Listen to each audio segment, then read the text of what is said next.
उधर पहुंच गए, shut up, don't say all this.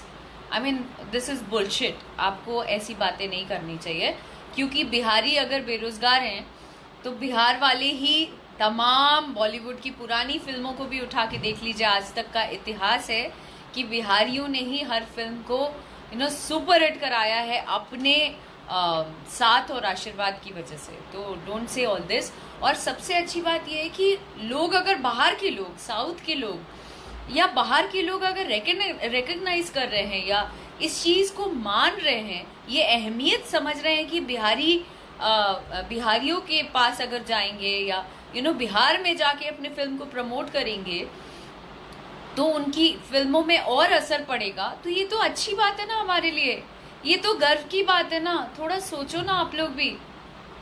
I mean जो समझदार लोग हैं वो लोग सोचो ना, ये तो प्राउड की बात है कि कोई बाहर से आ रहा है, इतना बड़ा ह्यूज शो आपके शहर में हो रहा है, आपके बिहार में हो रहा है। ये बेहद बड़ी बात है।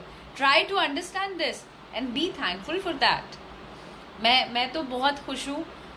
बेशक मुझे बोले लोग कि मुझे कुछ नहीं आता है, चलेगा। मुझे कुछ नहीं आता है, मैं अभी भी मानूंगी। नहीं आता है, मुझे सीखना है गाइज, मैं सीखती रहूंगी। मुझे नहीं आता है। और ये भी बात जान लो कि मुझे अगर 5 सेकंड के लिए भी वहां मौका मिला है, अगर मैं दूर भी खड़ी होती ना, तो भी मुझे इस बात का गर्व है।